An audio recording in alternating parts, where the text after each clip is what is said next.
tema de hoy es el desarrollo rural integral. Vamos a tener dos presentaciones, una de Gonzalo y otra que va a tener bajando con la moderación de Alba Borja. Que no vamos a hacer presentaciones pastéis porque todos ya sabemos quiénes son académicos de nuestra institución. Entonces tiene la palabra Alba para hacer la moderación. Pues esta es una tertulia sobre la reforma rural integral. Es un poco, me parece, el marco, es lo aportado con el proceso de cierre del fin del conflicto con las FARC. Punto 1 del acuerdo sobre todo, pero que también tiene sus elementos o referencias con el punto 4, que tiene que ver también con el tema del territorio. Y obviamente en el punto 1 están los temas de ordenamiento territorial, todo eso que implica pues, la transformación de las condiciones de vida en el medio rural. Hay muchas cosas aquí que lo preocupan a uno. Hay, creo, muchas razones también para la frustración frente a lo que estamos viendo que ha ido pasando con la implementación del acuerdo. Ya llevamos casi un año y medio de haberse firmado el acuerdo y pues no hay como claridad sobre los avances, los pasos que se estén dando y pues puede ser eso una lectura un poco pesimista por el nivel de expectativa que algunas personas pudimos habernos formado respecto de la implementación y del avance y la rapidez con la cual hubiera debido o se esperaba que hubiera avanzado. Quizás no sea necesariamente una frustración plenamente justificable, por eso es importante escuchar acciones y lecturas sobre la reforma rural integral y el escenario, cómo lo están viendo distintas personas. Una cosa que sorprende es cuando uno a veces conversa con personas de fuera del país que están mirando no las raíces de los árboles de nosotros aquí como nosotros. Tienen una visión un poco distinta, quizás un poco menos pesimista, digamos. Yo me declaro en el área de los relativamente frustrados por la expectativa alta que tenía sobre lo que iba a ser, lo que era la oportunidad para que el país emprendiera una serie de transformaciones y una serie de cambios y que se empezaran a dar, por ejemplo, con algunos ajustes institucionales, con unos cambios. Se crearon unas entidades, pero más allá de crear unas entidades, todavía la forma de implementar y de ejecutar la política pública parece no tener todavía cambios significativos en la dirección de lo que se esperaba que hubiera. Por esa razón es que me parece esta conversación de hoy, esta tertulia, es muy interesante porque tenemos aquí a Darío Fajardo, muy conocido por todos ustedes. Yo creo que debería renunciar a tratar de presentarlo para oírlo mejor, lo mismo que a Jorge Iván, y que pasemos un poco a oír sus reflexiones sobre esa lectura de contexto de la reforma rural integral y cómo lo están viendo de cara al contexto presente y luego un poco también el futuro, cómo se está percibiendo el tipo de transformaciones que se nos avecinan. Darío, entonces, gracias. Bueno, muchísimas gracias, Álvaro, muchas gracias a ustedes, muchísimas gracias por estar aquí, acompañarnos. Yo tomaría la primera provocación de Álvaro, un poco el sentido de frustración. El sentido de frustración me parece que es más hijo del manejo mediático que se ha hecho que del conocimiento real. En ese sentido, digamos, mi tesis es que no es de sorprender lo que está pasando. No es de sorprender. Y no es de sorprender cuando uno proyecta una mirada histórica. Haciendo un trabajo para la universidad, para el externado, me encontré un documento, un pequeño documento que es muy interesante, que son los escasos datos de la muestra agropecuaria de 1950. Y me propongo difundir ese trabajo, porque es exactamente los resultados del censo de 2014 en una superficie muy grande. Los problemas de la concentración de la propiedad, los problemas de la subutilización, un problema que veíamos, el famoso tema de las áreas y praderas, la proporción es exacta. Es impresionante el grado de inmovilidad de esa estructura. El uso. Sorprendente también que nosotros hubiéramos pasado por algo que ustedes conocieron, José Antonio, me acuerdo del trabajo que dirigió Albert Berry, que es el informe sobre el desarrollo del sector agropecuario de 1989. Porque lo sorprendente, llama la atención, es que según ese informe, un informe muy juicioso, Colombia en ese momento se autoabastecía. Es decir, el coeficiente de satisfacción de grupos de alimentos fundamentales era el 5%. 1980. Entonces, lo que a uno sí le llama la atención es que con el inmovilismo del sector, el país haya logrado en ese momento niveles de abastecimiento alimentario tan importantes como los que registra ese sector. Pero, al mismo tiempo, digamos, el peso de esa estructura se viene a sentir en este momento, cuando nosotros pasamos de un país que se autoabastecía en una proporción bastante grande a unas circunstancias en las que estamos importando, según algunos, más o menos 40% de los alimentos que necesitamos. La SAC hablaba el año pasado de 12 millones de toneladas. Es decir, que nosotros lo que vemos inclusive no es una estabilidad, sino un retroceso. Lo que estamos viendo es un retroceso. Y en estos días me mandó un colega, el director de la revista CETE del Perú, me mandó unas cifras de ese palo sobre el comportamiento de los países andinos. Y la situación de Colombia es lamentable. Como dice un trabajo que hizo de desarrollo para la sociedad, el comportamiento del sector agropecuario es discreto. Tan bogotanos ellos dicen discreto. Discreto es un desastre. Discreto es un desastre. Entonces uno dice, bueno, con estas velocidades y con estas dinámicas de nuestro sector, no es raro que no se haya progresado. No es raro. Yo tuve la oportunidad de participar tanto en la preparación de algunos diagnósticos como en las conversaciones que hicimos en La Habana con un interlocutor muy interesante que es Juan Luca Restrepo. Juan Luca Restrepo es una persona bastante sensata, tenía un buen acopio de cifras y se puede decir que las cifras que se llevaron a La Habana para esto fueron cifras buenas.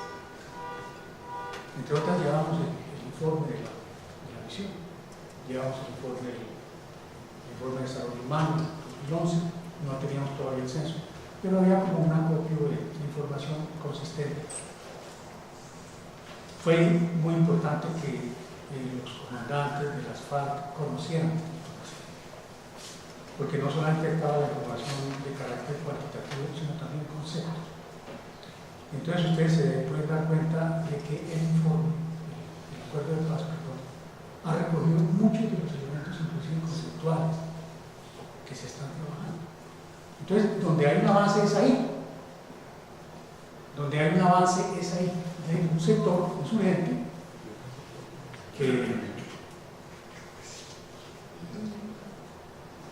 tiene una apreciación distinta. yo no digo que radicalmente distinto, pero sí hay un proceso de apropiación, hay un proceso digamos, de aterrizaje. Ese proceso, Consuelo, gracias, de lo que llamo aterrizaje expectativas, de cierto realismo, se siente ya, ¿sí? En estos sectores de la insurgencia. Es que recuerden ustedes lo que eran los planteamientos de los años 90, esto es un acercamiento, y no es un acercamiento por envejecimiento o por compra, ese tipo de cosas, sino es un sentido que es posible.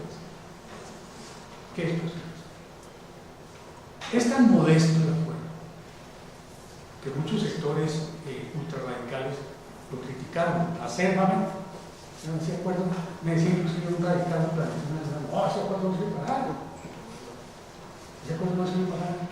Y nos estamos refiriendo a un acuerdo que se centra en buena parte en la ley 160 de 1970. Entonces, cuando uno percibe, como me tocó percibir el año pasado en el proceso de la implementación,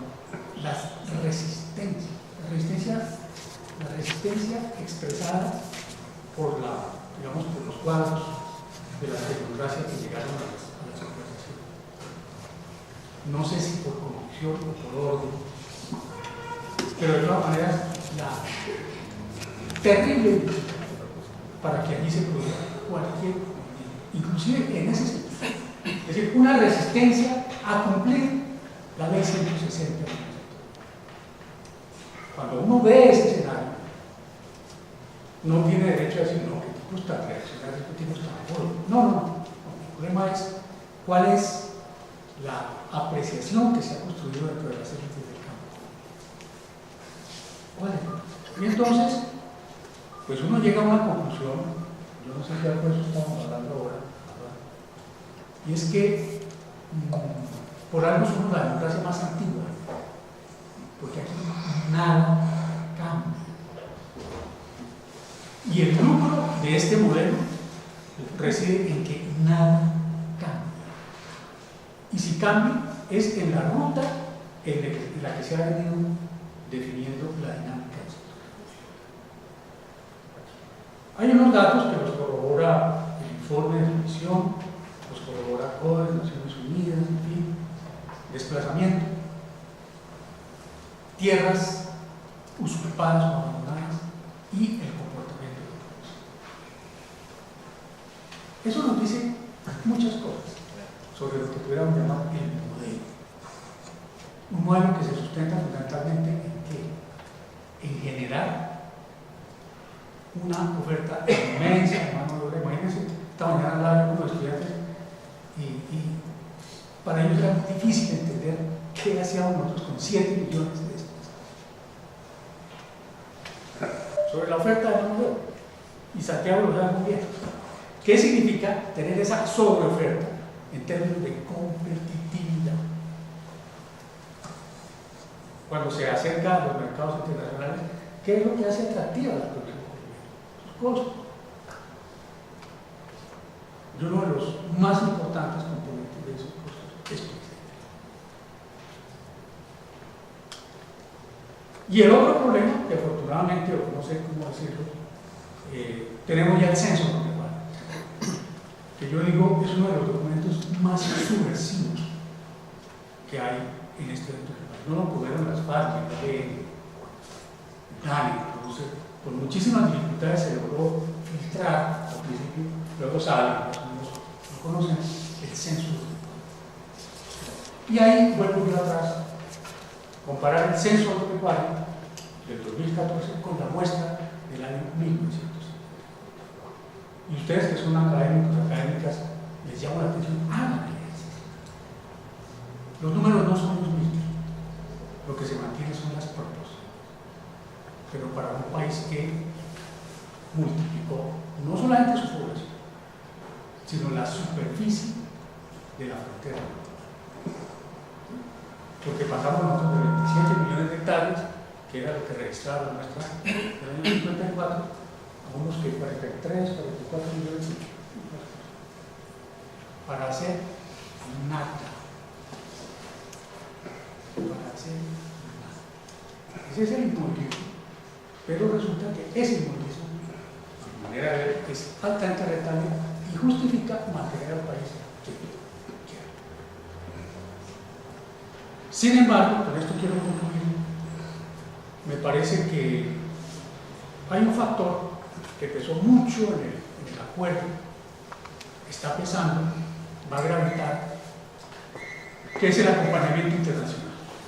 Es decir, hace unos años eso no importaba, era por la isla de siempre, como diría el doctor López, el Japón, pero no por nuestra creatividad, sino por el agua.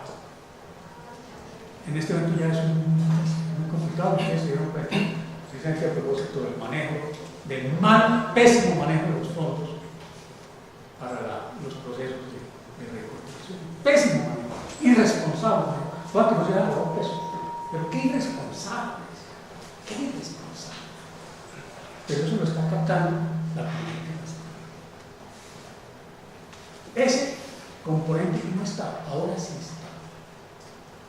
Pero lo internacional gravita en dos sentidos. Un sentido, la vigilancia, porque el que haya participado hasta el Papa en estos procesos de conversación, el gobierno de los Estados Unidos como participó, los otros países como participaron, eso era inédito. Pero junto con eso me parece a mí que la misma dinámica de la globalización está produciendo fenómenos que hacen todavía más vulnerable al país y hacen más grave la irresponsabilidad de quienes toman decisiones sobre la solución a todo ello. ¿A qué me refiero? Tenemos dos focos, y me atrevo a decirlo ante ustedes, de un ISIS en gestación, en la frontera con Ecuador y en la frontera con México. Ustedes podrán decir, no, ¿cómo se le ocurre que esa ayuda? No, miren. Pero no es solamente eso, el panorama que se está construyendo en Nicaragua. Ustedes miran los noticieros, las imágenes de los noticieros, y uno no sabe si eso es Managua o es Caracas, porque son exactamente las mismas conductas, es decir, aquí hay un patrón. Entonces, con eso, ¿qué quiero decir yo? Que estamos en un escenario internacional muy dinámico, muy fluido, que puede llevar a procesos de descomposición mucho más profunda, no solamente en Venezuela, aquí. Y fíjense lo que está comenzando a moverse también en Bolivia. Entonces, yo digo, si hubo sectores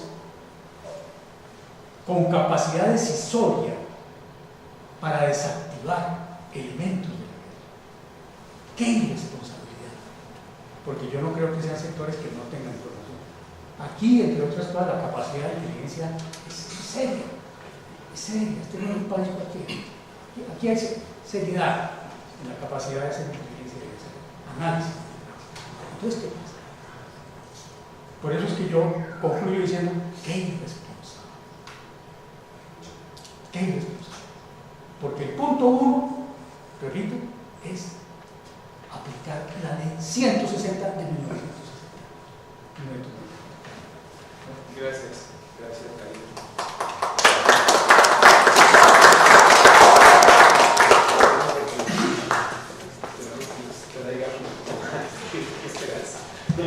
Muchas gracias. Yo le decía a Fabia, primero el tema del elemento territorial y un poco lo que me parece que se implica desde el punto de vista del desarrollo rural. Y yo creo que puede ser un poco, digamos, optimista la ley, el COMPES 3870, el COMPES de los nuevos planes de ordenamiento territorial. Ese COMPES a mí me gusta mucho, la vez pasada había hizo referencia en esta sala al COMPES, si quieren pasamos. Y para mí el COMPES 3870 es bastante bueno porque tiene una visión, primero, amplia, avanza con respecto a la ley 388, es el COMPES del 2016, avanza con respecto a la ley 388 en distintos aspectos. Primero, tiene un enfoque mucho más regional, el tema regional es absolutamente claro. La 388 estaba muy marcada por dinámicas urbanas. Reconoce que hay un problema de sistematización y de homogeneización, que los distintos planes de ordenamiento territorial, las distintas formas de ordenamiento territorial en el país tienen categorías analíticas distintas. No hemos encontrado una forma de jerarquizar, de establecer prioridades, hay unos traslapes. Reconoce la importancia de actualización de los catastros y de la generación de recursos por la vía de tributos al suelo y tributos a la dinámica urbana, y eso me parece, Darío, que es un cambio sustantivo. Darío dice, ¿en qué hemos cambiado? Yo creo que el hecho de que estemos mirando este tema de la posibilidad de generación de recursos del suelo y sobre todo las dinámicas urbanas, a mí me parece que este es un cambio importante. Evidentemente considera que es fundamental el estímulo a la modernización del campo desde la perspectiva del sistema de ciudades, reconocer la importancia de las aglomeraciones y las relaciones de territorio con las aglomeraciones, y me parece que hay un punto también que es muy interesante y es mostrar de manera explícita la relación entre la espacialidad y la calidad de vida. Yo creo que esa es una del COMPES 3870, decir, yo no puedo entender la calidad de vida sin la dimensión espacial y darle a la dimensión espacial un carácter directamente asociado a las condiciones de vida. Hay una frase que me parece que es bastante significativa en el COMPES y que sí, es un poco lo que dice Darío. Yo creo que lo que ha pasado en el país, cuando uno lee este diagnóstico, pues le da ganas de llorar. Todo el tema de su utilización del suelo, esa asimetría brutal entre vocación y usos. La sobreutilización del suelo como vocación ganadera supera en más de 3 veces el área adecuada. 5, pues bueno, estos datos los conocemos, estaban en la misión rural clarísimo, en el programa, en el informe de Naciones Unidas, y son como 3 documentos. Absalón estaba terminando un artículo, no sé si lo terminó, comparando el informe de Naciones Unidas, el de 2011, el estudio de la misión rural y los acuerdos de La Habana, mostrando que hay una continuidad en una serie de preocupaciones. Bueno, y lo que hace este COMPES es recoger eso y decir, tenemos un conflicto entre vocaciones y usos del suelo absolutamente claro, y eso se debe ordenar en primer lugar pensando en cómo articulamos el territorio. Cuando uno mira la importancia de la región y del ordenamiento territorial, entonces lo primero que uno ve es un caos. Yo lo que hice, esto no es comprensivo de todo, es tratar de comparar modalidades de ordenamiento e instituciones, pero hay de todo. Uno podría decir, Darío, es una base que por lo menos estemos en eso. Si quieren miremos el cuadrito, el siguiente. No, ese es. Alrededor de la LOD está todo eso. ¿Cómo son las jerarquías? ¿Qué pesa más? ¿Cómo se articula?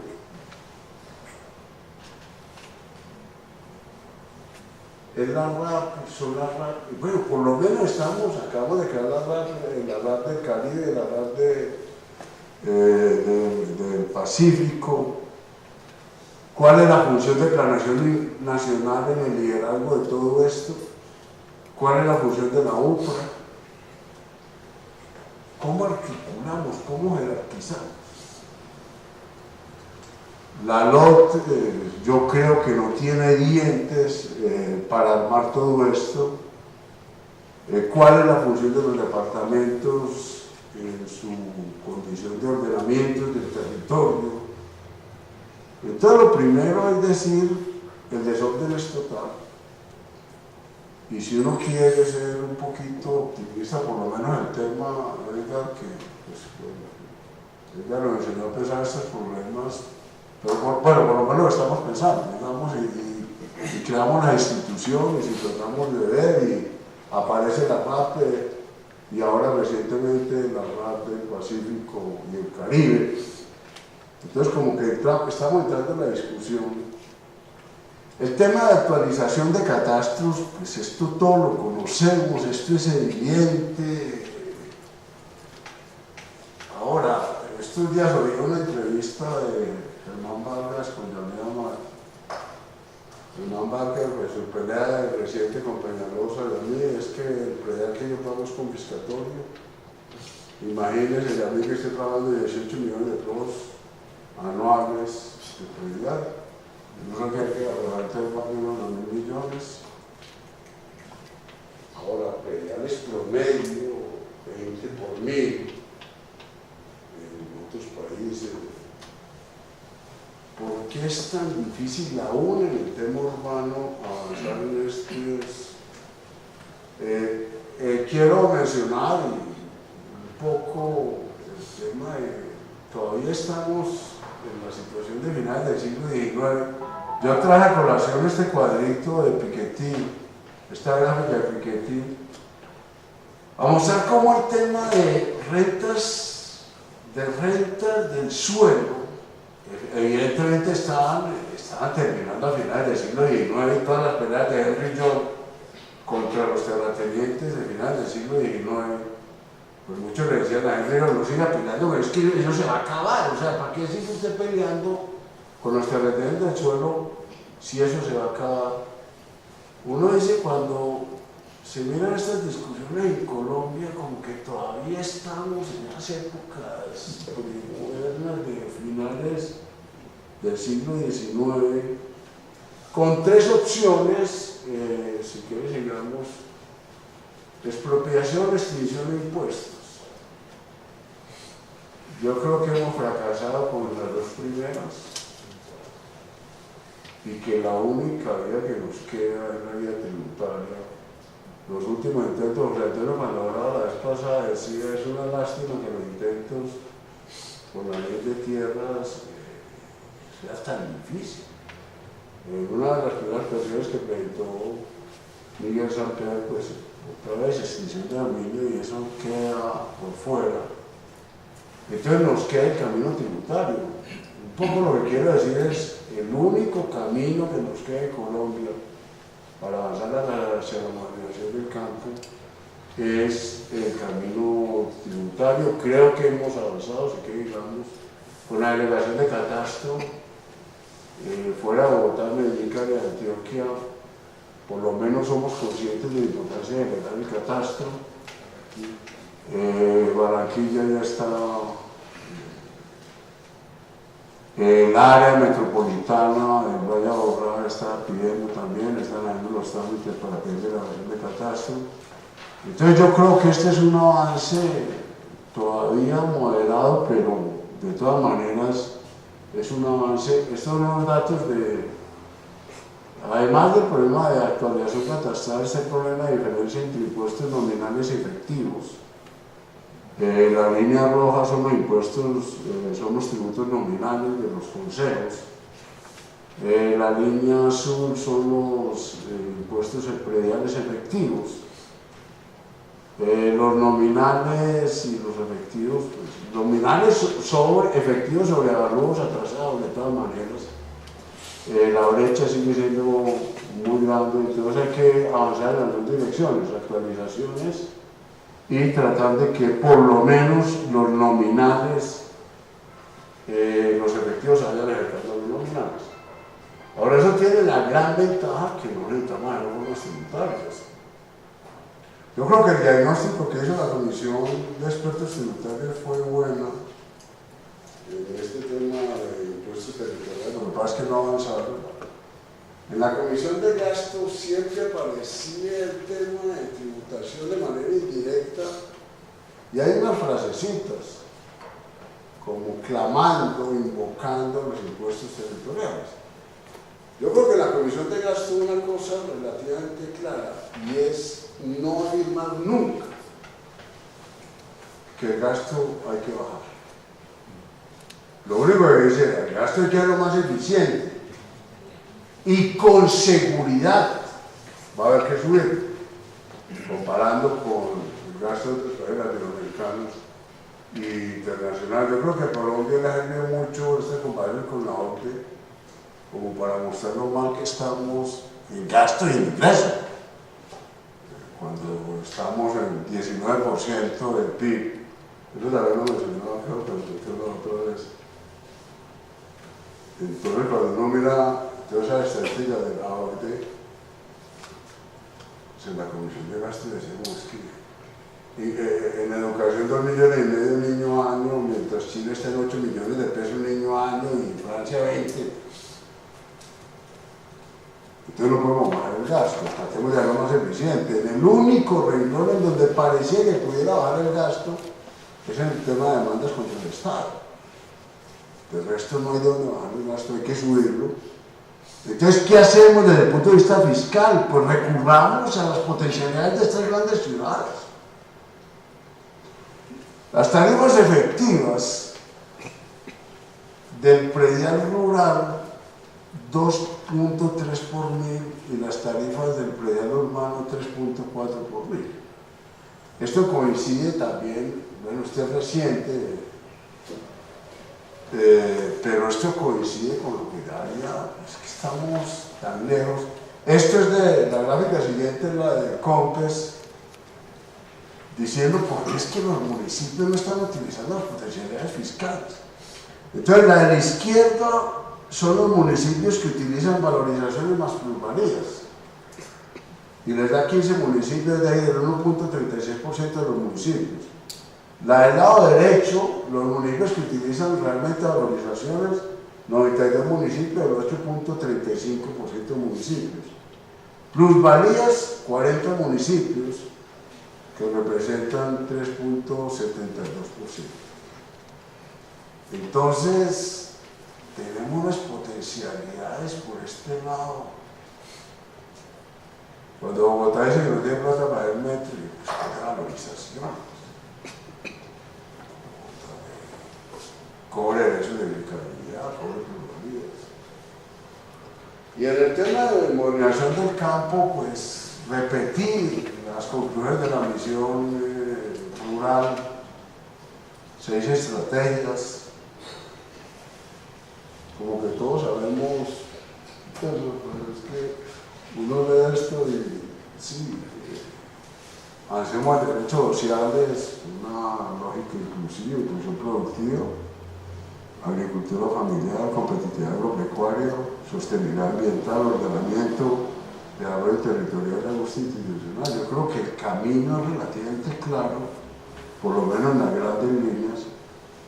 El tema de productividades y de concentración, sigamos, este es el dato del censo, ya lo habíamos mirado la otra vez con Álvaro. ¿Qué es la barra azul del lado izquierdo, del lado izquierdo de la gráfica? Es el número de productores, 71% de productores que están en UPAs de menos de 5 hectáreas y que ocupan el puntico anaranjado es el área, que ocupan el 3.1% del área. 71% de productores en menos de 5 hectáreas ocupando el 3.1% del área. Entonces, claro, cuando Darío compara, esto es escandaloso, y por el lado de área, y las fincas grandes, las UPAs grandes, de más de 1.000 hectáreas, tienen al 0,2% los productores y ocupan el 59% del área.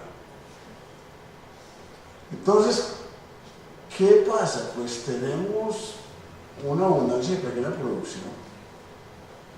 La misión rural dice, vamos a activar la agricultura familiar, y la política pública de la organización tiene que mirar qué va a pasar con menos de 5 hectáreas, si vamos a frenar por fin la fragmentación, cómo vamos a estimular la productividad en estas.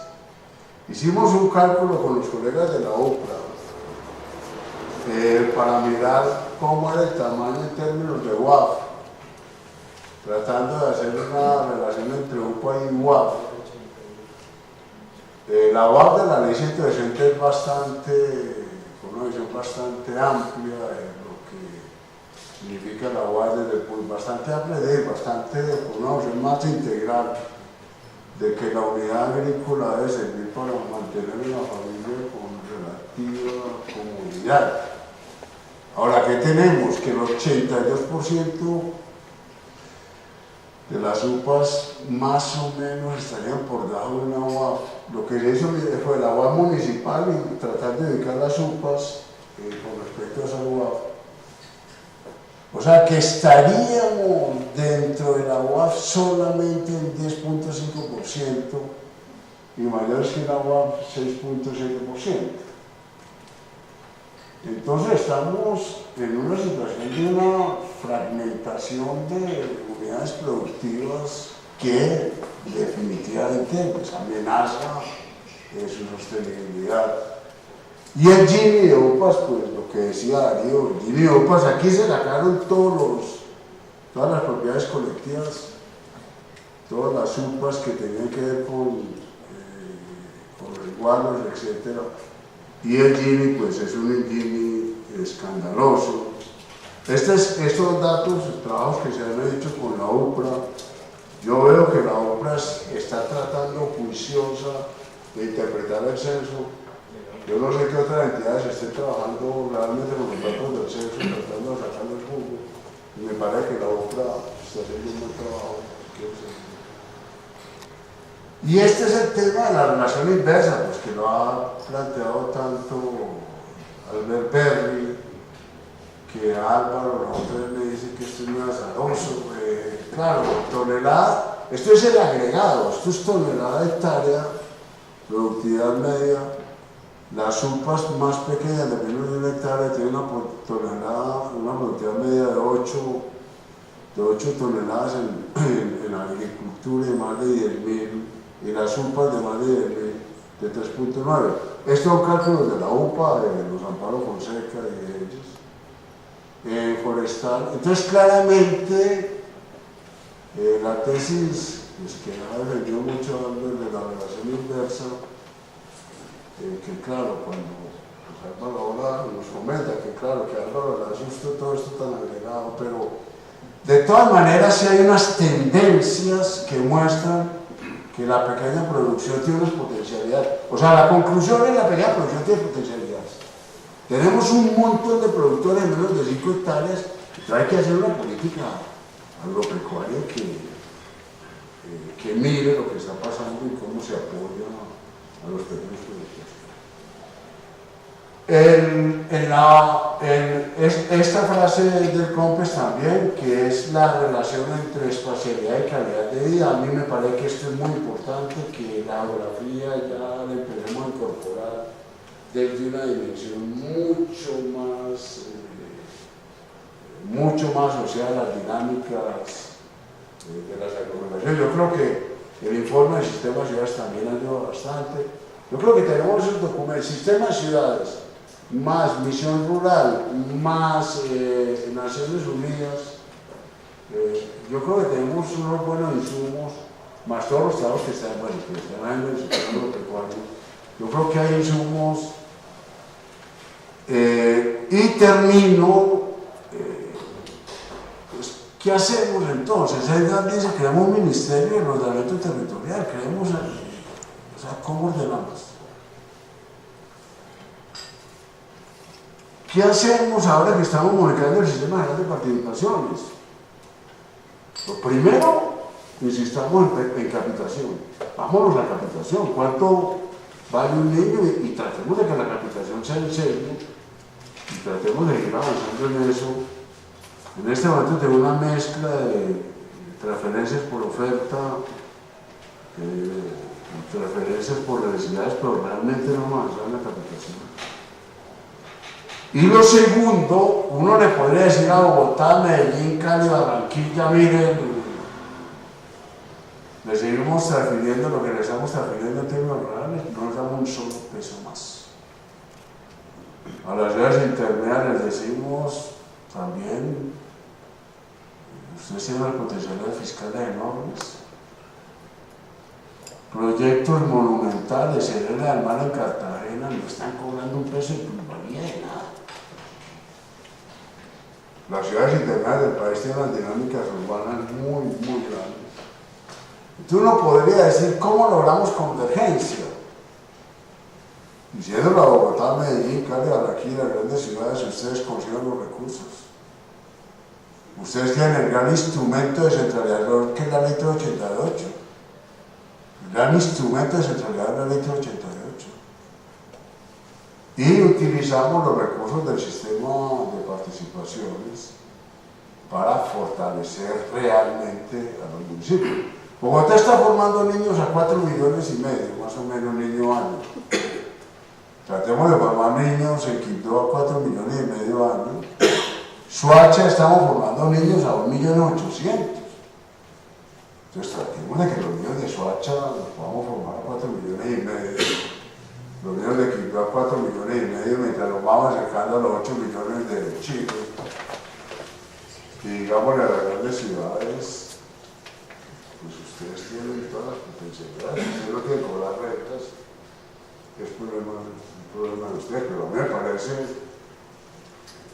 no tiene ningún sentido que se les siga transfiriendo recursos a estas ciudades que tienen todas las potencialidades fiscales. Y queda pendiente la pregunta: ¿cómo vamos a financiar la RAP?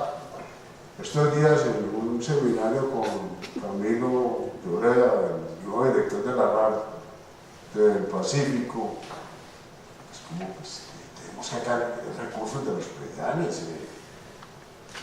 ¿Cómo vamos a financiar los departamentos? Los departamentos ahora medio han subsistido por las regalías, pero ¿cuál es el futuro de los departamentos? Y si nos vamos de la mano a función de ordenadores del territorio, pues ¿cómo lo vamos a financiar? ¿Por qué no cobramos las organizaciones por las 4G, etcétera? Yo creo que son las preguntas que nos podrán ayudar a modernizar. Y vuelvo a decir, puesto que la extinción de dominio, puesto que otras formas de afectar la propiedad de la tierra han sido un fracaso en Colombia, pues vámonos por la vía tributaria. Y con la vía tributaria podemos tener más posibilidades.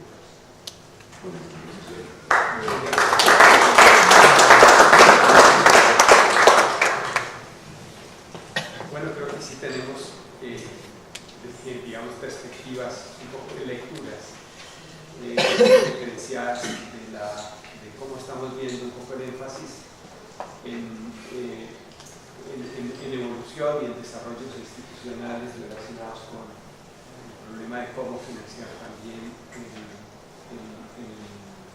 el desarrollo y las proporciones en el campo, y una perspectiva un poco de la estructura de los problemas digamos, de la política pública en general sobre el sector rural y las dificultades de lograr ajustes, modificaciones.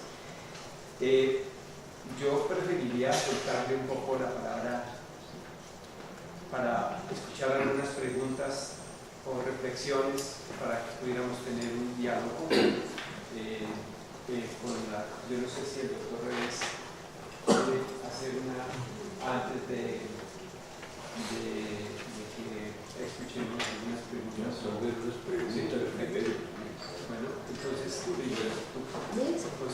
No, no es exactamente una pregunta, es una reflexión. Es esto, bueno, primero me parece muy interesante la discusión desde la Comisión de los Problemas del Desarrollo que yo coordino. planteamos la importancia de examinar algunos de los puntos del acuerdo de paz en la perspectiva electoral, ¿sí? En la coyuntura electoral que estamos viviendo. Es decir, son dos coyunturas. El primer año larguito de la implementación de los acuerdos frente a la perspectiva de las presidenciales. Y pues por eso me parece interesante traer la reflexión. Indudablemente estos son temas que si uno escucha, yo estuve esta mañana escuchando a los candidatos, pero también lo han venido planteando por televisión, son puntos cruciales. Es decir, un punto crucial del no es, creo que la participación de las FARC y de que vayan a prisión y todo esto no es lo más importante. Es el tema de lo que plantea la reforma rural integral. Eso es definitivo y pues en eso han insistido, ¿sí? Duque insiste en, bueno, cuando explica, dice que hoy, por ejemplo, hablaba de los 10 años de congelar la política de impuestos y cualquier posibilidad de catástrofe y todo lo demás. No son cualquier 10 años, son los 10 años después de la firma del acuerdo, o sea, no es lo mismo que lo posponga, es un momento crucial, ¿sí? Reformas estructurales al acuerdo, dice Vargas Lleras, pues sí, eso es lo mismo, pues dice, así como dice la calle, pues eso y romperlos es más o menos lo mismo. Decía Jorge Iván el tema del resentimiento con el predial, ¿no? Menos del 1%, es el cálculo que haces, y bueno, es decir, pero en el campo es muchísimo más grave. Eso es una fuente de financiación enorme y por eso el avance tan importante que lo proponía Bonilla en la parte de la reforma, Comisión de Reforma Tributaria, pero pues no quedó, obviamente, no quedó. Y en parte de bueno, ahí acaban los primeros acuerdos, pero los segundos lo quitaron, ¿no? El tema de la catastro, aunque se sigue, ahí está, pues, no quedó tan firme como está. Todavía me parece que se está jugando una cuestión fundamental, es decir, sin esa reforma, y recuerdo lo que plantea Jorge Iván de manera muy gráfica, esa imagen de rentista, la sociedad rentista del siglo XIX, sí, los mandatarios de aquí hablan mucho de Europa y todo lo demás, pero no miran eso, ¿no? Es decir, el apego a la tierra, y no solamente a la tierra, y eso, estoy de acuerdo en general con lo que dice Darío, pero sí ha empeorado la situación, y no solamente se ha empeorado, sino que ahora es combinación, concentración de tierra y negocios del narcotráfico, ¿sí? Claramente, y todo está presente, y todo eso es que me parece que está muy en juego en el acuerdo ahora. Entonces uno, es decir, puede insistir mucho en eso, pero eso es una cuestión, claro, ¿de dónde sacar la plata? Uno se proponen cosas, entonces se le dice, no, demagogo, porque no hay dónde sacar la plata. Bueno, ahí hay unas fuentes importantes, ¿sí? La decisión de aplicar el predial, la decisión que también está planteada en la Comisión de la Reforma Tributaria, que es de grabar los dividendos, pero en serio, no en chiste como quedó, porque quedó en chiste, ¿no? Eso nadie, ¿quién paga impuestos por los dividendos? Eso es sector rentista, puro sector rentista no productivo. Entonces, ahí están los recursos. El ajuste fiscal, sí, pero el ajuste fiscal y la sostenibilidad fiscal funcionan dentro de ciertas normas y claro, con un criterio muy político. En eso estoy repitiendo lo que decía mi maestro Jorge Iván en el primer año de evaluación del acuerdo de paz en diciembre. Esto es muy político, un país que va a salir del conflicto y va a construir la sociedad post-conflicto, tiene que gastar y tiene que invertir y tiene que tomar esa decisión, ¿sí? Para poder modernizar el país y para poder tratar de llegar a unas condiciones de mayor equidad social. Pero eso se plantea como si fuera como si la continuidad no estuviera en contravía de la aplicación de los acuerdos de paz. Entonces a mí me parece que es una reflexión que hay que hacerla, que el punto 1 no es cualquier punto del acuerdo de paz. Creo que todos son muy importantes, pero el 1 es el más importante. que sí que se va a cumplir a medias, o que se va a cumplir pero que se congelen 10 años, ¿sí?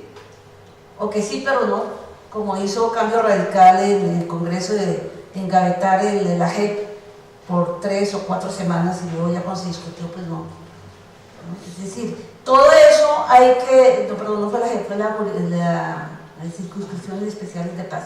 Entonces todo eso es gravísimo y hay que mirarlo a mi manera de ver en la perspectiva electoral. Traigo las elecciones porque me parecía muy importante que en las tertulias se pusieran estos temas en clave de las elecciones que se deciden ya pronto, ¿no?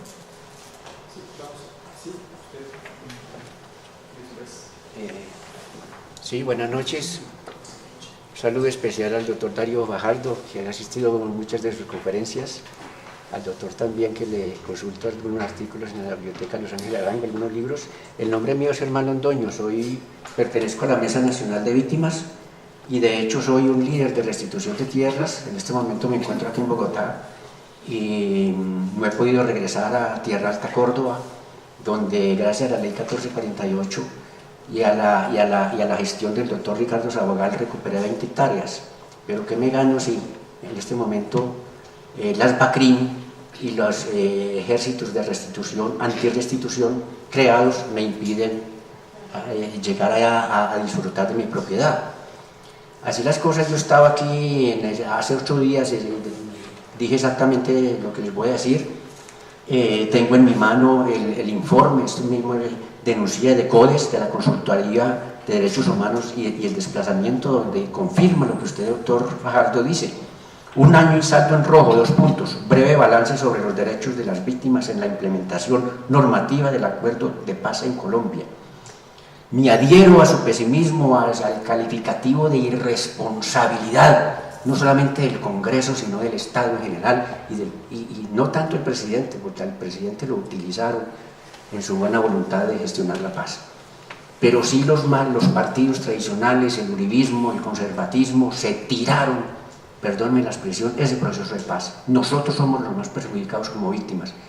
La llamada reforma a la ley 1448 se frustró, la participación de nosotros, de las víctimas, en los estamentos legislativos de los departamentos también se frustró por simple celo político de los gamonales de las regiones, gravísimo. Estoy copiando mucho la gigantesca producción de usted, doctor Fajardo, de la Universidad Nacional, y la Comisión Colombiana de Juristas nos obsequió este importantísimo documento que les voy a repartir ahora a ustedes que nos quieran colaborar. Se llama Restitución de Tierras y Empresas. Aquí está la verdad de las familias y de las empresas que saquearon las riquezas en todo el país, que nos despojaron a nosotros las víctimas, a 7 millones, como usted decía. Aquí está la verdad con los aportes del doctor Gustavo Gallón, que es el que dirige la Comisión de Juristas, y vamos a reproducir esto en un periódico que gracias a la memoria histórica nos va a obsequiar 1 millón de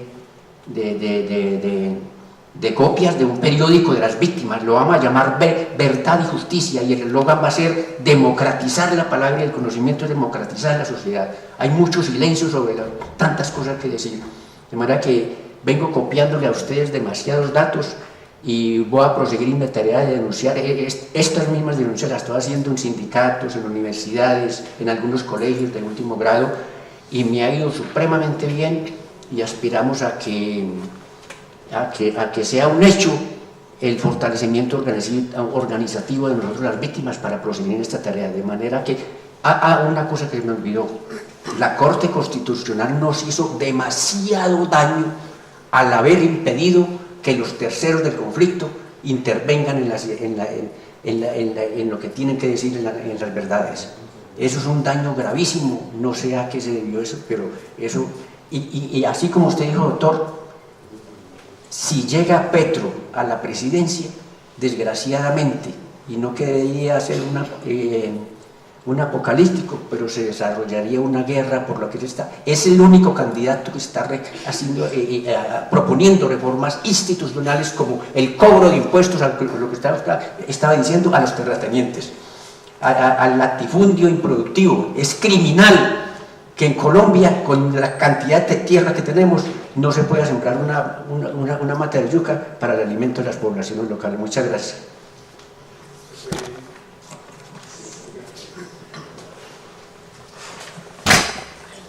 Gracias. Mi nombre es Rafael Enciso, soy economista igual que la mayoría de los que nos encontramos acá. Quiero decir lo siguiente, que teniendo intelectuales de tanta capacidad como los miembros de la academia y ustedes que han hablado hoy, no es que haga falta conocimiento de la realidad histórica, social, económica de nuestro país.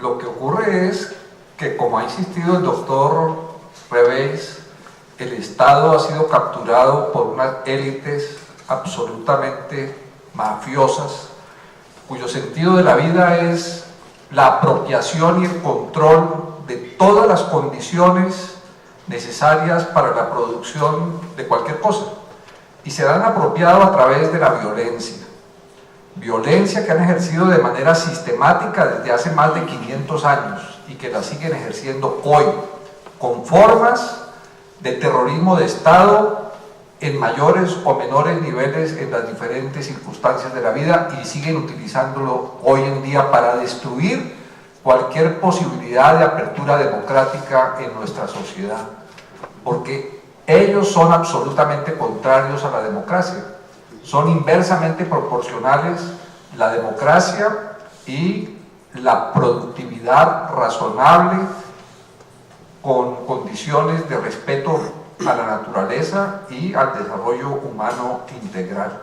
Entonces no es que no haya conocimiento, por supuesto que hay conocimiento, y aquellos que se han dedicado a sabotear y a torpedear sistemáticamente los acuerdos de paz para impedir su realización son muy conscientes de lo que están haciendo y saben y no les importa que destruyendo esta posibilidad de paz en el país van a conducir a esta sociedad a una catástrofe, a una violencia que va a tener cada vez más ribetes parecidos a lo que decía Darío del caso de ISIS, y que es además provocada deliberadamente porque el imperialismo y las transnacionales desgraciadamente se enriquecen, y sobre todo el capital financiero se enriquece desmesuradamente en esas condiciones.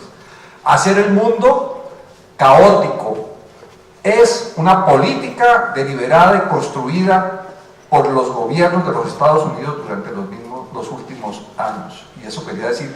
Y tenemos que mirar entonces quiénes ejercen el control en los territorios de nuestro país. Cuando uno va, hace poquito estuve haciendo el estudio, la evaluación socioeconómica para pavimentar una carretera en el Guaviare, en el municipio de San José del Guaviare, que va de San José del Guaviare a Charras, donde existe una de las zonas o los espacios territoriales de capacitación y reincorporación. Y me reuní con muchos campesinos en varios de los caseríos. Toda la gente allí ha vivido durante los últimos 30 años de la coca y de una u otra de los eslabones de la cadena de producción de coca con sus partes agrícolas, industriales, etc. Y todos firmaron esos acuerdos en noviembre y no se ve absolutamente nada que tenga que ver con una planificación de proyectos integrales para el desarrollo y que permitan, que sería la oportunidad de aplicar la reforma rural integral, pero lo que hay es deliberadamente todo lo contrario. De tal manera que todos esos campesinos van a volver a sembrar coca porque no tienen otras opciones para sobrevivir, y lo que va a prevalecer en esos territorios es la ley natural de sobrevivir con sus familias a cualquier costo.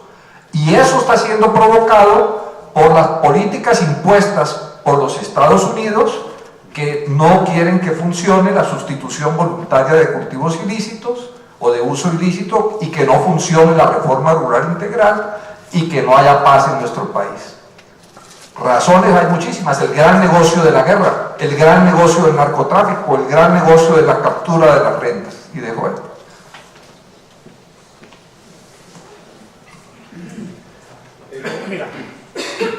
Gracias, muy amable. quiero exponer la diapositiva donde está el radar de ordenamiento territorial, con un montón de satélites.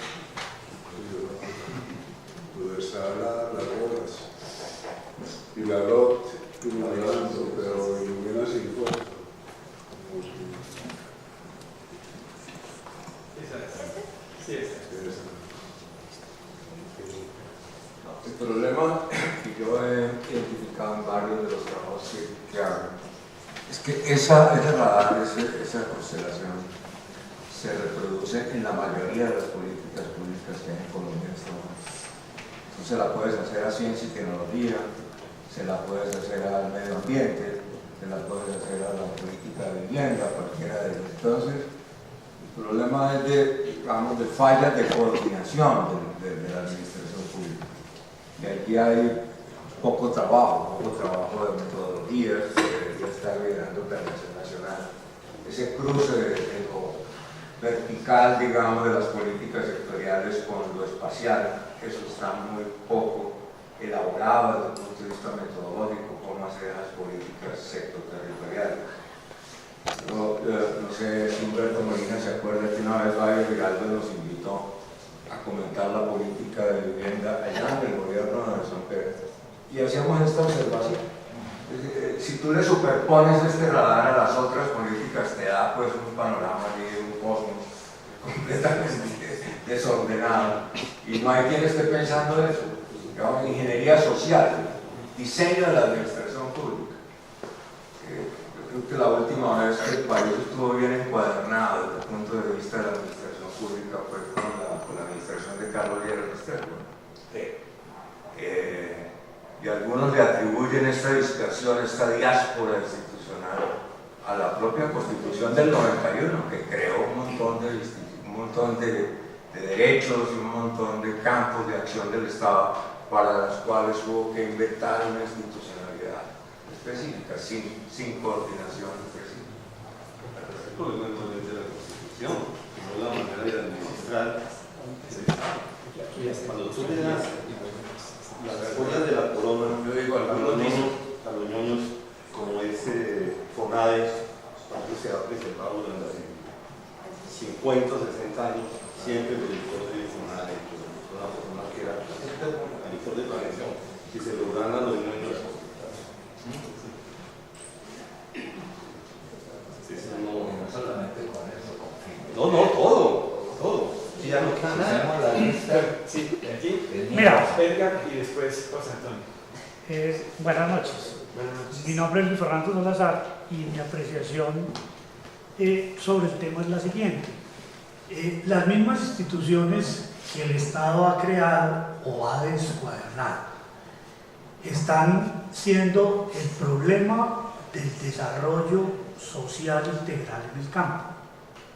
Miren, teníamos el INCODER, funcionaba relativamente mal y con muchos problemas manifestados dentro de ellos mismos de desinstitucionalización y de mordidas y de todo lo demás interno. Creamos o la acabamos para crear la Agencia Nacional de Tierras. Personalmente estoy manejando un problema desde hace los 2 años y medio que llegó el nuevo director, desde el 27 de mayo de 2016. Y si el INCODER era malo, el solo arreglar la clarificación de un predio que había sido adjudicado anteriormente en el año 2006 y sobre el INCODER había cometido un error en ese mismo predio y había adjudicado sobre él en 2010. El INCODER en 2 meses había sacado el auto que ordenaba esa clarificación.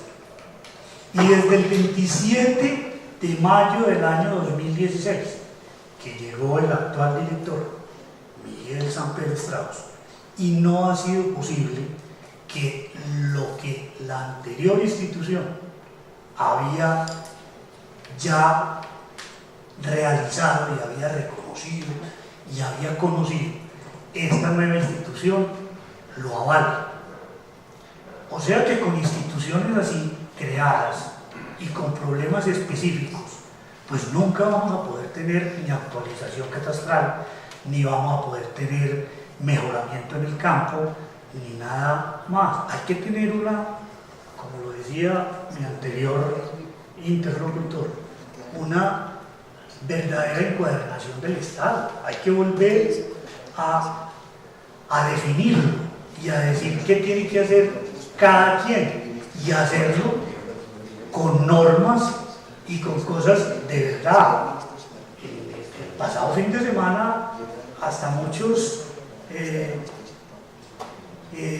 opinadores, o uno de los opinadores en los periódicos decía que yo pertenezco a la juventud que decimos que el país necesita en este momento un régimen militar para que nos ordene, porque nosotros no conocimos lo que fue la guerra del 48, pero sí conocemos lo que ha sido una descuadernación total del Estado y necesitamos un verdadero norte que seguir y una verdadera estructura tanto constitucional como legal. Sí, nos crearon la Constitución del 91 y nosotros la creamos. Mi generación es de esa Constitución, pero no, oiga, no, ya no nos está funcionando, ni para nosotros mismos está funcionando. Gracias. Vamos a hacer Edgar, después José Antonio y luego le damos la palabra a nuestros expositores y vamos a hacer. Yo quiero hacer un comentario breve refiriéndome a las exposiciones y al comentario que Adrián Moncayo hizo, que me parece muy interesante. Nosotros, digamos, creemos que, mejor dicho, tenemos una política macroeconómica que más o menos funciona, pero no tenemos una política territorial. Entonces se creó la LOT hace que más de 10 años, casi 10 años, y no se desarrolló. Entonces a mí me parece que hay dos temas claves. Uno que Bolívar planteó, que debe hacerse ordenamiento del territorio, es decir, hacer el verdadero mapa de Colombia, que no sabemos cómo es el mapa. Y doy un ejemplo. Por ejemplo, presidente Francia creó un ministerio de cohesión de territorio, pues porque los territorios con la globalización tienden a fragmentarse, resquebrajarse, y más si hay conflicto. Entonces ese es un tema que para mí es fundamental. Y el segundo tema, que aparentemente no tendría que ver nada con es la iniciativa del Colegio de Academia, de crear un ministerio de ciencia y tecnología, para tratar de hacer un desarrollo desde el territorio. Por ejemplo, aquí hubo una iniciativa que a mí siempre me ha parecido muy interesante. Cuando se hizo el TLC con Estados Unidos, se hizo un ejercicio de crear agendas regionales, y esas agendas regionales se abandonaron, no quedó. Entonces a mí me parece... Esas agendas estaban basadas en producir los bienes y servicios que tuvieran demanda ya sea nacional o internacional. Sin la existencia de eso, nada funciona. Bueno, pero entonces, si se pueden cruzar esos dos frentes, el frente de ordenamiento del territorio, visto como cohesión del territorio colombiano, con la ciencia y tecnología, pero que parta de las regiones, desde luego con una política más, me parece a mí que se podía avanzar, porque el punto uno, pues que nosotros tenemos que defender, y me parece fundamental, me parece a mí que no tiene una visión de ordenamiento del territorio, no tiene visión global de ordenamiento, son, digamos, acciones un poco, digamos, sueltas, no hay una organización territorial. Entonces, pues yo quisiera dejar esa inquietud para valorar lo que se ha dicho aquí, que Iván presentó y también Darío, y la idea, digamos, la idea pues de Edgar, de que hay que tener una coherencia territorial que Planeación Nacional ha sido incapaz de hacer durante toda su existencia.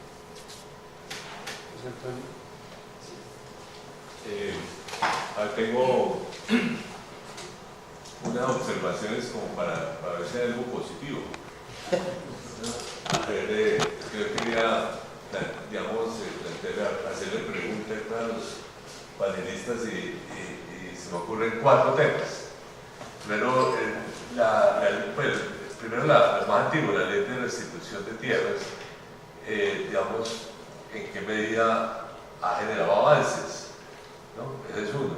Segundo, las nuevas agencias, la de tierra, claro que aquí ya hablaron más de ella, pero la de desarrollo rural y la de renovación del territorio, digamos, en qué medida pueden estar contribuyendo, qué sé yo, por ejemplo,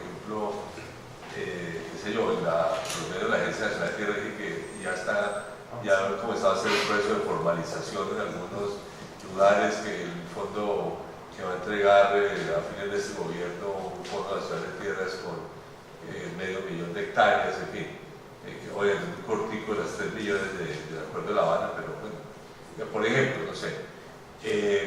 Tercero, bueno, esta diversificación agrícola que uno comienza a ver en el crecimiento en los últimos años, o sea, por ejemplo, por fin parecemos estar despegando en exportación de frutas, digamos que ha sido hay varias frutas que están exportando en escala importante, y eso es, bueno, y también en cacao, por ejemplo. Producción orgánica, José Antonio, que eso tiene unas por ejemplo, eso también, por ejemplo, en producción orgánica, o sea, yo me recuerdo en la misión rural cuando, por ejemplo, allá en la región de la costa que hicimos en Montes de María, y una de las, había un grupo de cafeteros de la Sierra Nevada de Santa Marta, nosotros hacemos producción de café con sello orgánico y social, y con eso tenemos 60% más de ingresos, con la mezcla de ellos, y eso más que bien bajo el enfoque del comercio justo. Exacto. Pues eso está internacional. Y lo otro, y lo cuarto, la parte de renovación del territorio, me pregunto, digamos, soy un poco ajeno, digamos, a cómo ha funcionado eso, pero, por ejemplo, en Planeación Nacional, Planeación Nacional de alguna manera es el Ministerio del Desarrollo Territorial. Entonces, la pregunta es, esta reestructuración que hubo una nueva subdirección encargada de todo ese sistema de los OCAD, de la participación de todo, casi que todos los funcionarios de Planeación Nacional en ir a las regiones, a armar estos proyectos, a distribuir los recursos de las regalías, en fin. Eso no ha constituido en ningún sentido avance. Son 4 años para ver si encontramos algún avance. Al interior de Planeación hay un sistema heliocéntrico como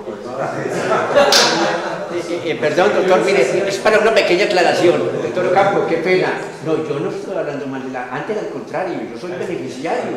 Lo mejor que hizo Santos es la ley de 1448 y el proceso de paz. Lo apoyo plenamente, doctor, qué pena.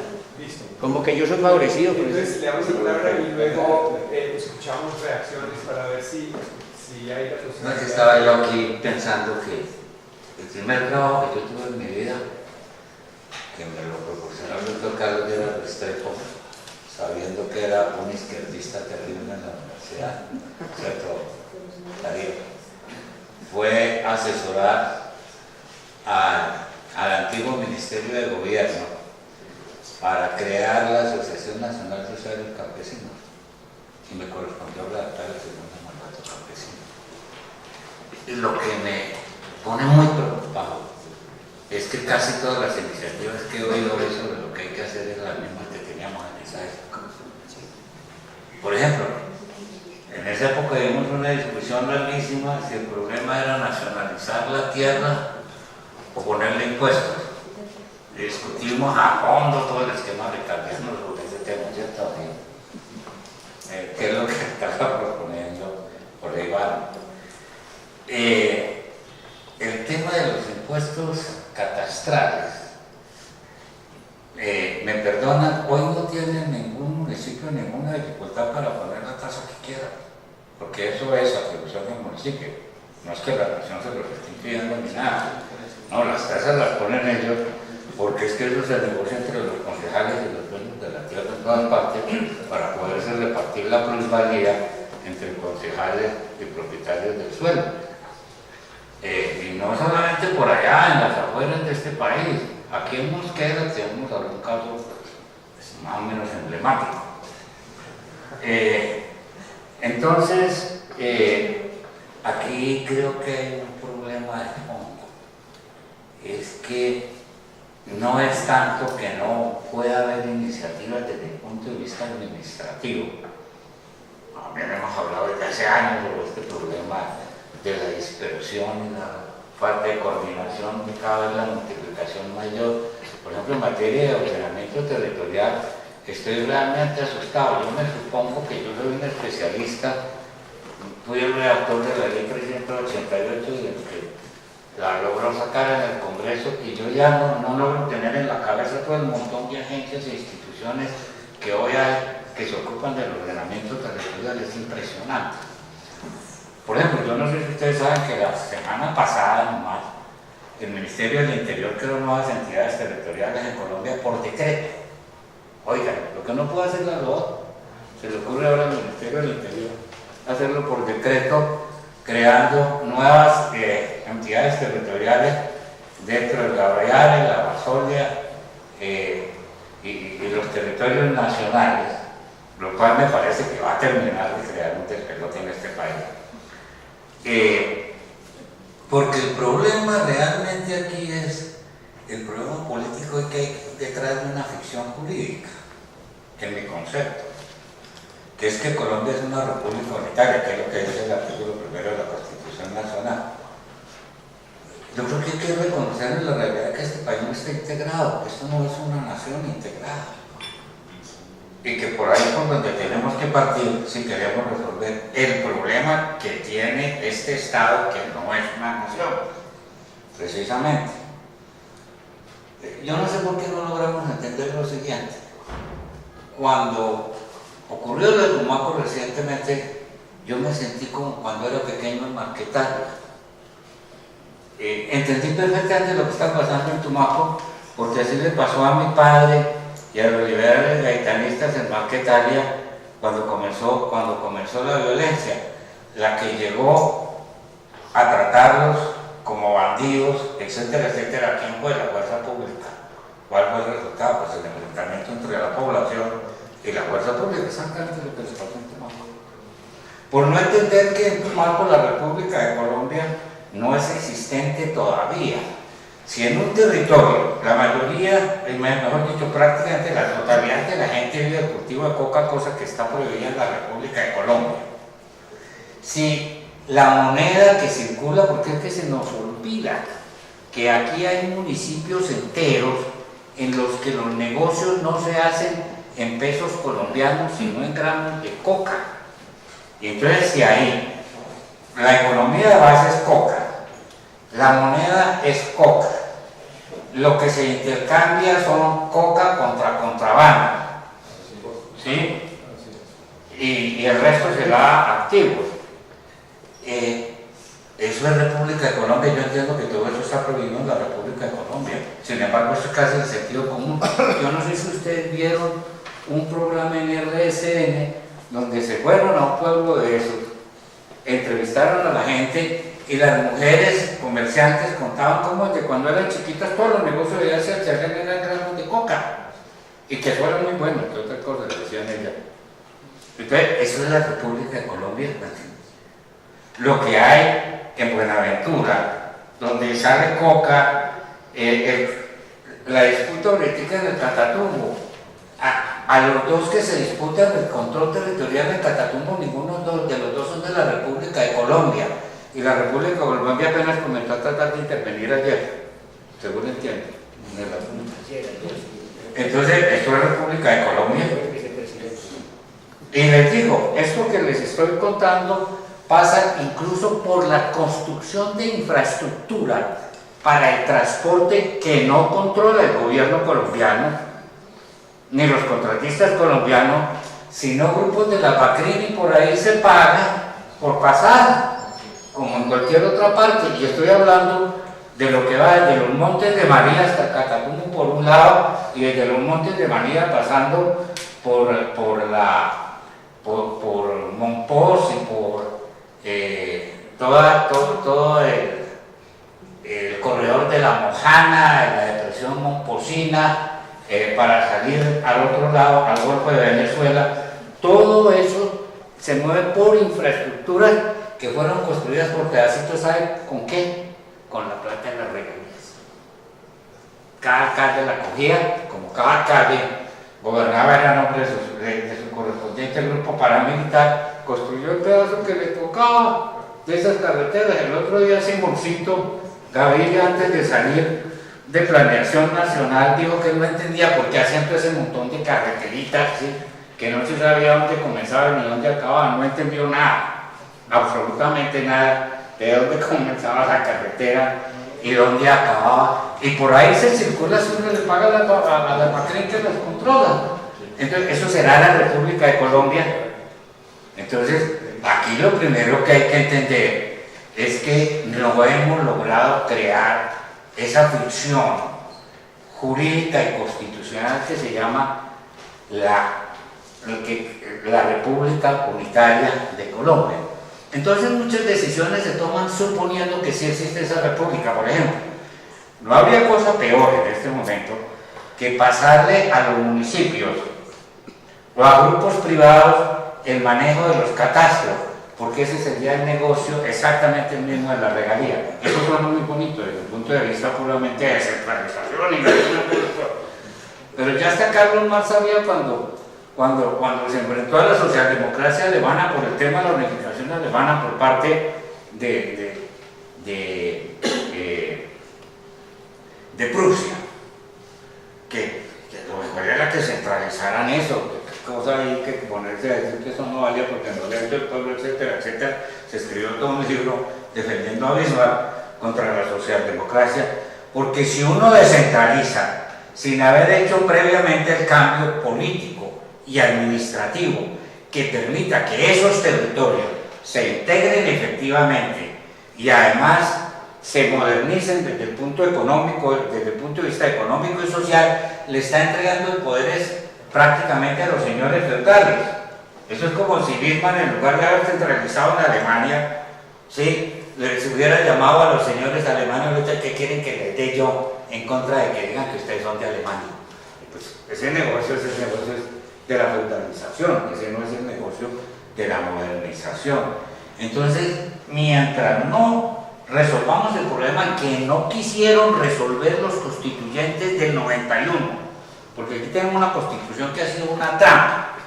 Cambiaron toda la constitución y pusieron cosas divinas, porque para eso somos buenísimos. En 1873 también lo hicimos y le entregamos a cada señor feudal un estado soberano, además con su propio ejército, con sus propios campesinos, etcétera, etcétera, en nombre del liberalismo jacobino. Entonces, eso hicimos en el 91, pusimos un montón de derechos, pero el tema para el cual se había convocado ese asunto, que era el que abordara este problema, el de la unificación de este territorio bajo una república unitaria, lo dejó en el primer capítulo, en el primer artículo de la Constitución, y el resto se lo dejó al doctor Vargas Lleras para que sacara esa labor que no resuelve ninguno de estos problemas. Vamos a ver si vamos a ver si hacemos una intervención y cerramos, porque sí, yo creo que ya estamos un poquito casados. Pero si es una pregunta, por favor. Si es una pregunta, porque sí. A ver, yo quiero preguntarle, la ley 388 es la ley de expropiación por vía administrativa.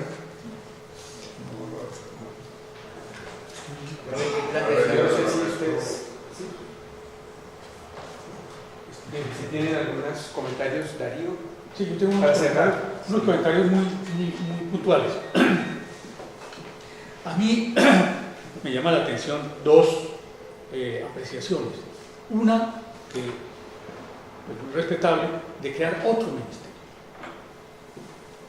Es decir, insistir en gobernar desde Bogotá, de construir las burocracias que se han construido y en poco tiempo, como las agencias de electricidad, demuestran que no sirven absolutamente para nada.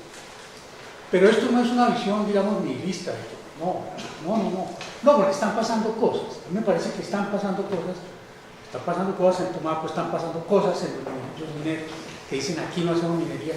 Y está pasando una cosa que el país no se dio cuenta, que fue lo del Catatumbo. Ustedes vieron el problema militar que se armó con estos dos grupos, con estas dos guerrillas. ¿Quién paró eso? El ejército llegó de una manera mendicante. Y miren ustedes las imágenes. Es doloroso, pero el ejército llegó a la posición de decir, no podemos hacer nada. ¿Quién paró eso? ¿Quién comenzó a parar eso? La movilización de la gente. Ustedes lo pueden atestiguar. Fue la movilización de la gente la que paró, la que comenzó a decir, bueno, hoy hay transporte en el Catatumbo. Hoy se están moviendo las mercancías, que había quedado todo eso paralizado. ¿Y quién lo logró? ¿La guerrilla? ¿El ejército? ¿El Estado? No. Las comunidades, con sus grados de organización, que están construyendo. Hay una posición que es como muy facilista de decir, no, es que la construcción del Estado de abajo para arriba. Yo digo, un momento, porque eso tampoco es así. Nosotros hemos visto en la experiencia de las reservas campesinas, que tengo aquí al padre, frente a las reservas campesinas, un proceso que es muy interesante, que es la búsqueda de un encuentro de las reservas campesinas con lo que queda de Estado. Y eso me parece que es una ruta muy interesante. No es negar lo que existe, lo que se puede salvar, no, es cómo se hacen puentes con eso que existe. Esa es una observación. La otra observación sobre el ordenamiento territorial, con mucho respeto. Yo digo lo siguiente, aquí hay un ordenamiento territorial. No es que vamos a hacer un ordenamiento, no, hay un ordenamiento territorial que es altamente funcional al modelo económico y político. Y por eso es que ese ordenamiento territorial no cambia. Eso es como decir que aquí no hay una organización de la estructura de la propiedad de la tierra. Sí, claro que sí. Pero es funcional a determinados intereses y por eso no se toca. Y con el ordenamiento territorial pasa lo mismo. Edgar, aquí hay un ordenamiento territorial. Aquí hay un ordenamiento territorial. Para que no nos guste, pero es altísimamente eficiente. Y nos lo acaba de decir Humberto. Es un ordenamiento textil. Entonces son esas dos apreciaciones, tengámoslo en cuenta.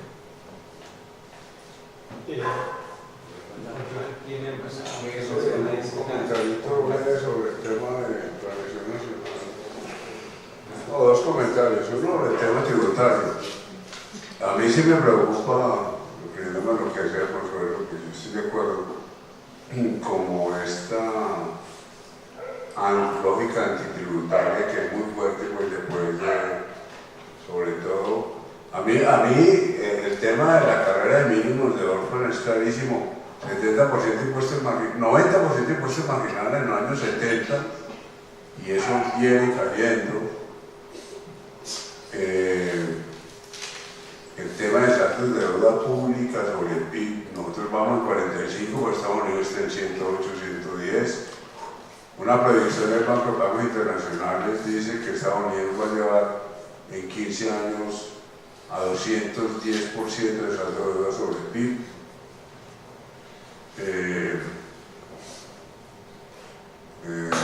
Cuando el plan Brady, Argentina está en 28 y hablábamos de la crisis de la deuda latinoamericana, estamos pensando alrededor de 28, bueno, Colombia está en 45.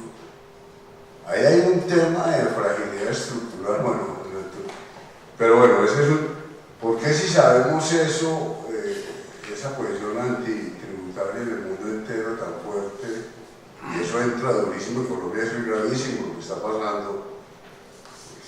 Cuando uno habla de los candidatos a hablar de confiscación, es que lo están confiscando, es que Colombia es el país de mayor tributación del mundo. Y bueno, ¿por qué?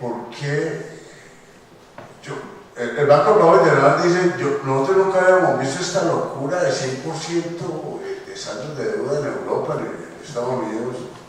Pero bueno, y el tema de planeación, yo sí creo que planear está bien desatención entre una planeación más sectorial y una planeación más de ordenamiento territorial, a crear la subdirección